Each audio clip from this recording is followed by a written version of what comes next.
And we are live. You are viewing Ethan ranting. I totally forget how the intro went, so this is what you're getting. I haven't done a video in months now, since like February or March.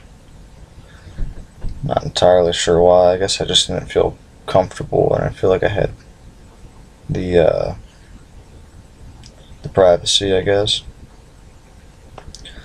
Got a little more space now, which is always a good thing.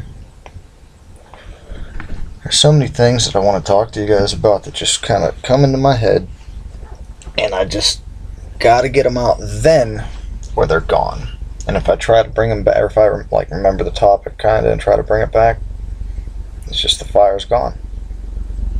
Got a new piece, pretty tight, right? Rotates. And it's got a grinder. Although, for the millionth time, if you're looking for a metal pipe, get a prototype. No fucking doubt, it is the best pipe. Most efficient pipe, anyway. Easy to clean, and it's designed for convenience, so check it out.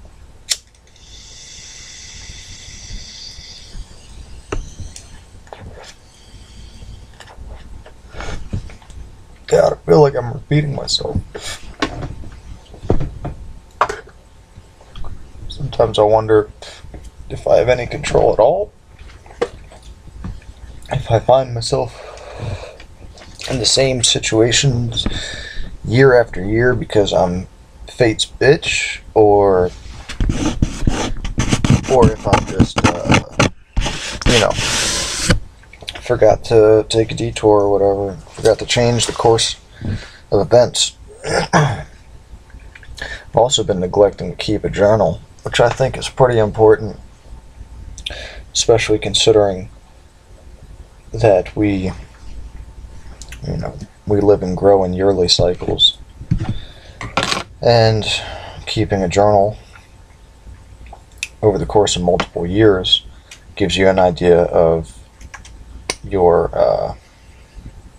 tendencies on any given date.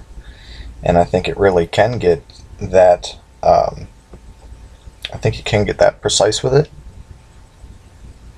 I think the week resembles a similar pattern. I read this book, I think it was called Recovery for Codependence. And I found other books by that title, but I've been unable to find the copy that I read, which I'm not so sure if it's relevant now. Call me crazy, but I think we're on a new pattern, or we're shifting into a new pattern, which a Thelemite would call the age of Horus, the age of the ever-becoming sun.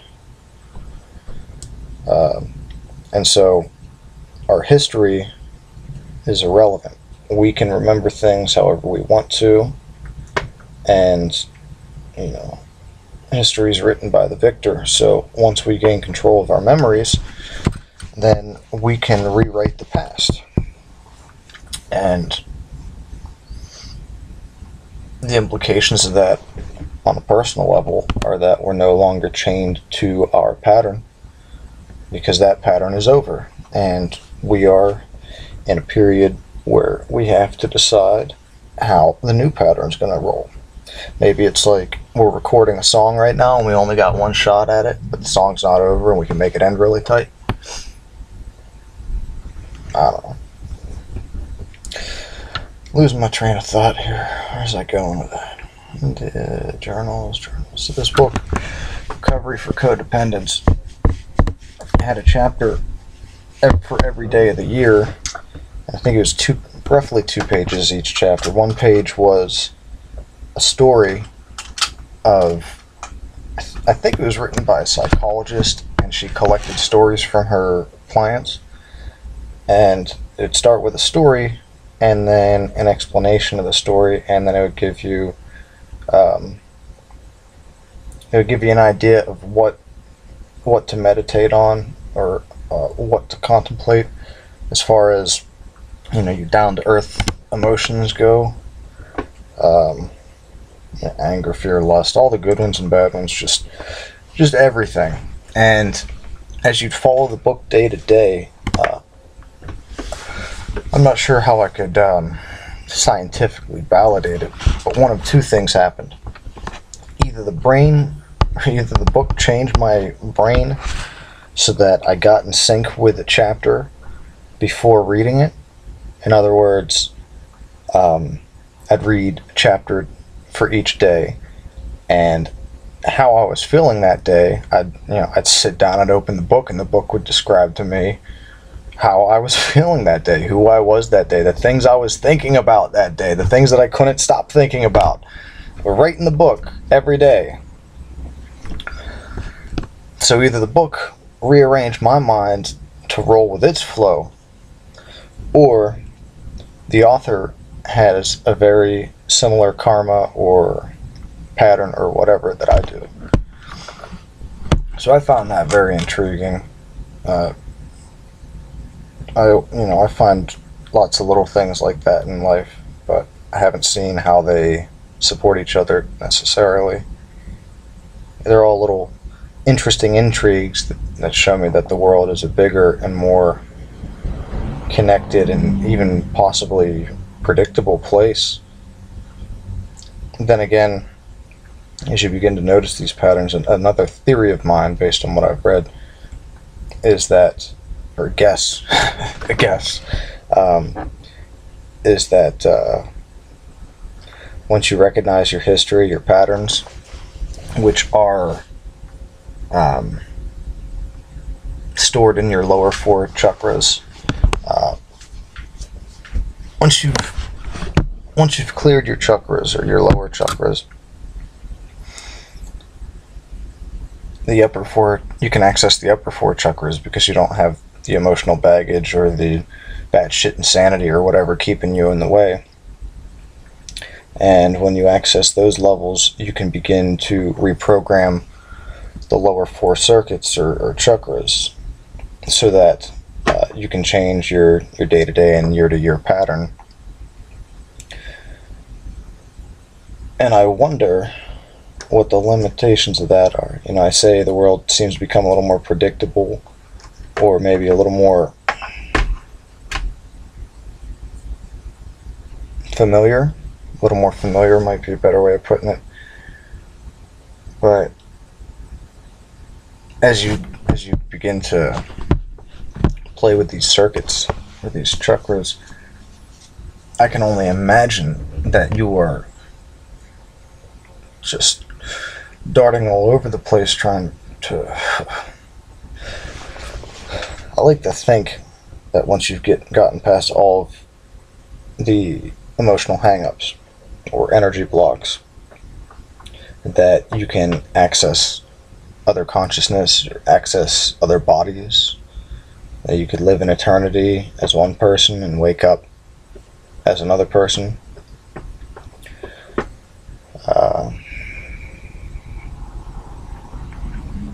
And this can all be done, or so I've read. Yeah, not trying to play the guru, because right now I'm dealing with my emotions. And what can I say? Fell in love with a girl a few years back, and I've met a few Buddhas since then.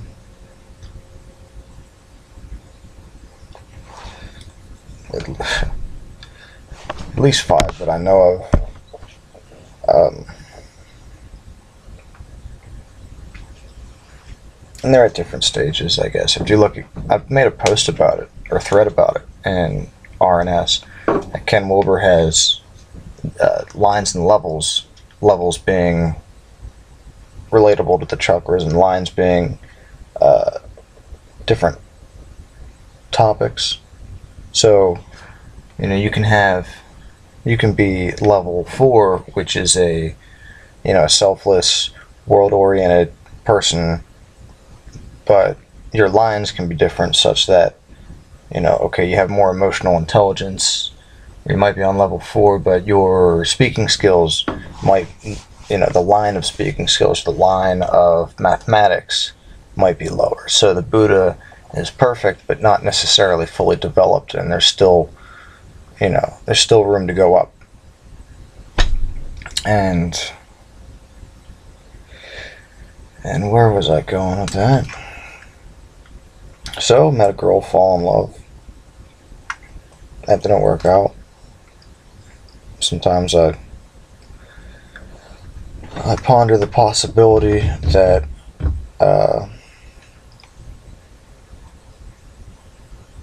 it'll work out one day. And at the same time, I've accepted that it's not likely. I suppose love beats all the odds, though. Have you even considered rearranging the whole universe so that it did work out? But I don't know where that would leave. I don't know where that would leave loose ends. I don't want any loose ends, so the Buddha told me to move on, but somehow I only ever find a girl attractive that immediately reminds me of her. She has a certain face that just lights up a room. It's just so feminine, so soft, so accepting.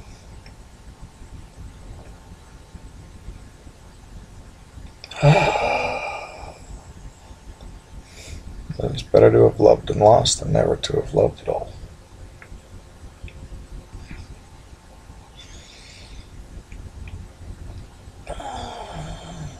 I love it. Don't feel bad about me. It's worth every minute.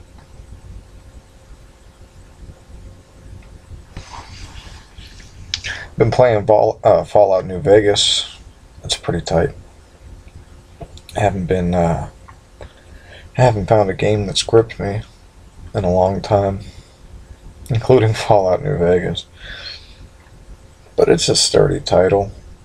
No, I can't say sturdy. It's actually got, if you're a decorated gamer like myself that could probably be a beta tester, you might be disappointed to see a lot of cut corners, but most people won't notice the stuff, honestly. And the stories are interesting. The quests are interesting. Just the dialogue's interesting. It's zanier than I remember Fallout 3 being, which is good, because I like zany, and I didn't like Fallout 3. Maybe if I played it again, I'd have a different opinion, but back then, the Bethesda's engine they all had, like, Cabbage Patch faces. And it seemed too gleamy. It seemed too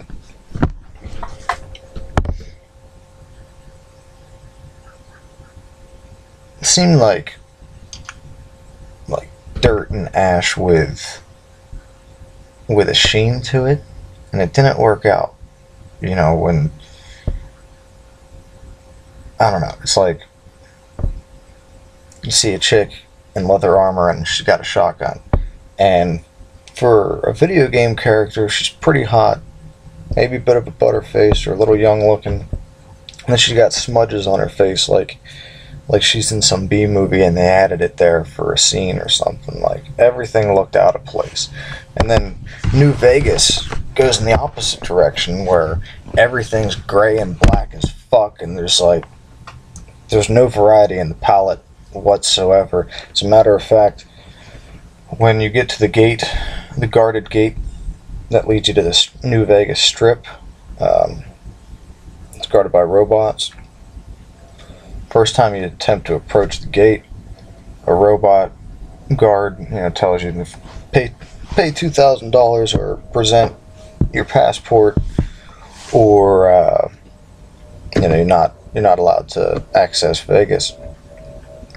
And if you try, you'll be killed, right? And this guy runs past you as you're talking to this robot, and he gets murked by him, which is just, I mean, I understand that they want you to see that these robots have concealed guns, but who would be that fucking stupid? Just a lot of things like that. Like sometimes you'll talk to an NPC and they'll just spill the beans on some shit that they have no business talking to a stranger about, because I guess Obsidian didn't want the player to feel lost in the story or lost in the background of the game. But I think that's bullshit, because if you look at Stalker, it's well written without being in any way stylish. You know, it's just they came up with the scenario of Stalker, which was inspired by Chernobyl and a sci-fi book called Roadside Picnic that I guess most people don't know about. And they just made regular everyday dialogue for that environment. And as you talk to people, you slowly build up an idea of everything that's going on in this zone and what it's like, so that whenever you access the memory of the zone, it's a dark one, and you see what you hear about in the world. Whereas it seems like all the action in New Vegas already happened, or it's about to happen. Like all the major changes have occurred, and it's just a matter of just figuring out what happened, or at least just asking people what happened. You go to any area and they'll tell you you can go to two people and you'll get the whole history of the town and who's got a problem with who, and basically people just can't keep their fucking mouths shut. It's funnier, I don't know if I said this, it's funnier than Fallout 3, as I remember it. But really nothing I could talk about without killing it. I'm playing with all the expansion packs, plus I'm playing with the weird, I think it's Weird West perk, which it's like strange encounters. The icon is a dog with sunglasses and an alien with like a fedora or something like that. And it's it's weird encounters, funny encounters, stuff that kind of breaks the mood of the game. I don't think I've run into it yet, but I mean, the mood of the game's already goofy as fuck as it is. Like, just outside of Vegas, there's like the edges of Vegas, or New Vegas, there's a city called Freeside. Freeside's kind of bombed out and everything, but it's still a happening place. And there's a dance rehearsal building down one of the streets, and they seem to specialize on like Elvis impersonators, and it's actually the headquarters of a gang called the Kings, and the Kings all are Elvis impersonators. And at the same time, I like them, I want to do business for them, I want to be a king, and I got more respect for the Kings than any other faction I've seen in New Vegas, and that's fucking great as I see it. I wish the whole game was like that. So I'm about out of juice. Thank you for listening, and I'd like to do another one of these videos soon, because I forgot how refreshing it is to just talk freely, and I hope you do the same. Have a great day.